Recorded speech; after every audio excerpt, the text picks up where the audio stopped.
Hey folks, Vortex here and welcome to my review of the Sendy Audio Aiva 2. As you can see, planar magnetic headphones. It's been a while actually since I've tried a planar headphone, so I'm actually quite looking forward to this, and I don't really know what it's like. And yeah, price is I think just over £500, so these are not a cheap set, so these are better be pretty good, but obviously we'll see about that. And yet, as usual, full disclaimers, I'd like to thank a PR company who sent it to me on behalf of Sendy Audio. I was not paid to do this video, and obviously not all thoughts and opinions are my own as per usual. And yet I have no idea what these are like. As you can see, planar, so I recommend not to try this with a dongle. Yeah, and let's just get into it. So let's have a closer look. So the Aiva 2, there is a number 1. I have no idea what these are like.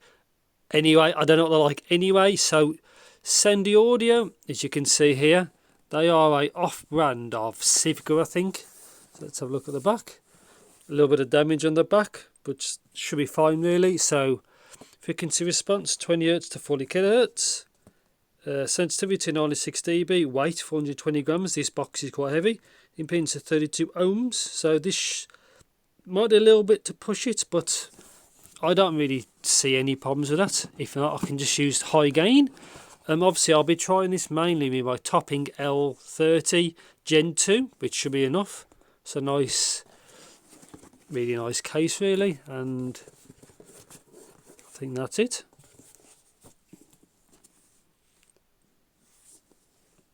Quite nice, so you can actually sit it up like that.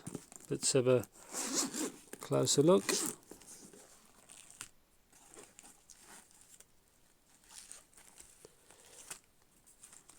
So yeah, big drivers, dark brown. I like the wood. Maybe 3.5 connectors, L, R. Obviously they can turn either way. Got a lot of adjustability.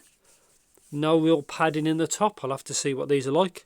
These are quite heavy, so I have to see what that's like. Reminds me of something like Batman or something. The aroma drying bag just for moisture. Again, some more silica gel, kind of sandbag material. Let's have a look. There we go. So yeah, you don't really ultimately get much, but it's all good. So looks like a 4.4 I think to 3.5. Looks quite premium. I'll have to see what that's like. Actual wood. Sendy Audio. So yeah, comes default as balanced, and I think these are, yeah, so 3.5, obviously L and R, obviously coloured as well, green and red. So yeah, looks really good. Obviously I'm going to probably try, I will use these obviously with the desktop amp dongles.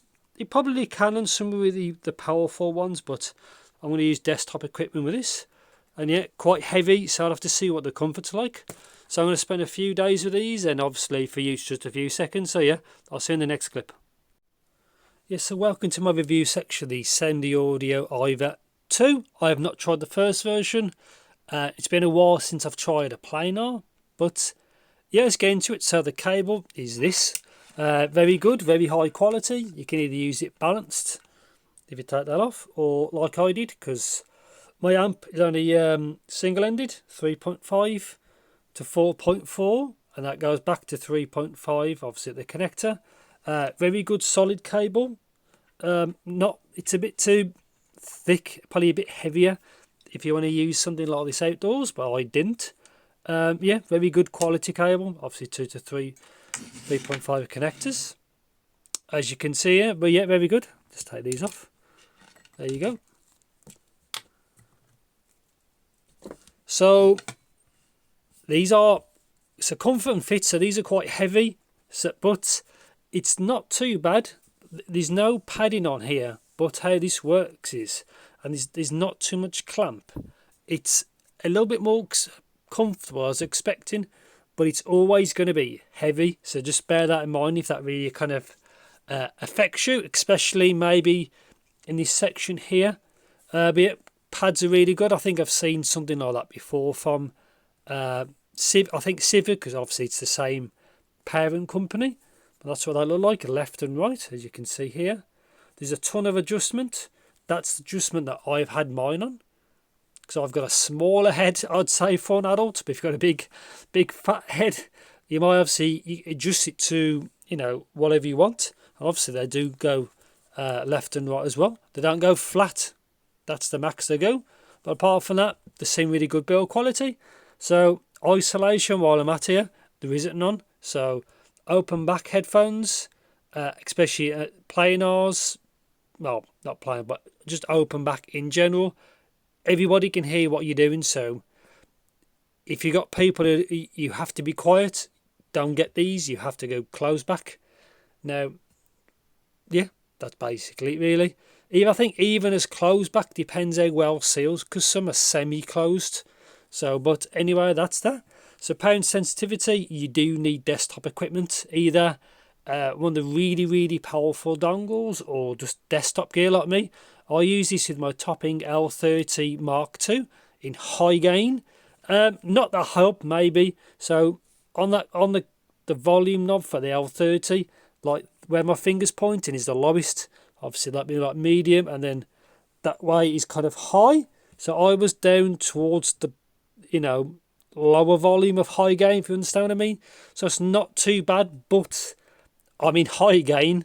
In medium gain you can also push it further up, but the amp's got enough leg room. But if you've got a weaker amp, yeah, your experience probably won't be as good, so just bear that in mind. But yeah, I had enough power, but if you got a dongle, they'll just suck all that power up and it just sound pretty kind of flat, really. So details, resolution, very good, because again, it's the benefits of a Planar. Same goes for technical performance.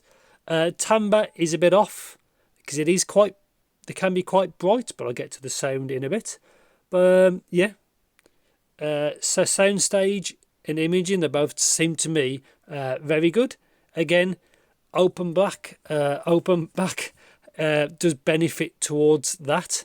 That's kind of the benefits of the driver, makes things sound wider, and imaging is actually pretty good as well.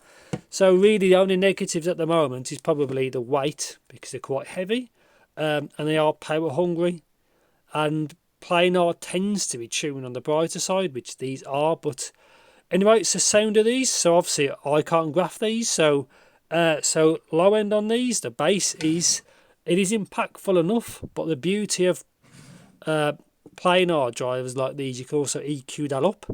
EQ Planars do respond quite well to EQ, but then you have to have even more of a powerful amp, really, because it eats into your power level, really. But yeah, bass is pretty good. I personally prefer more.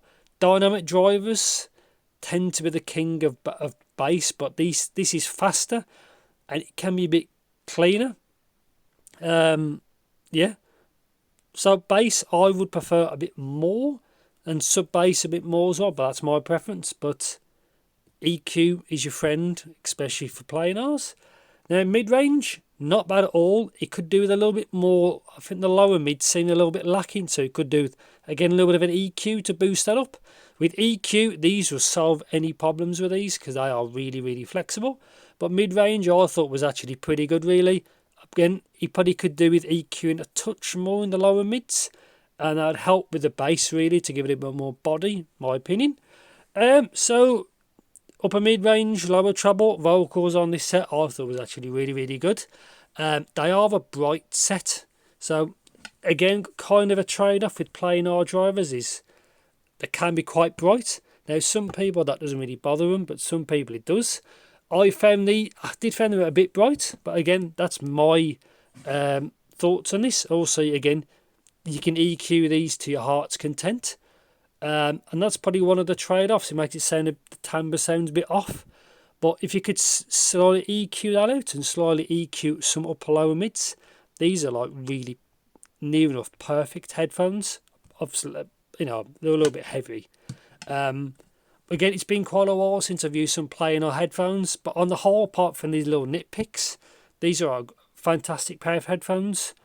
also, but they're not cheap, but I'll get into that in a bit.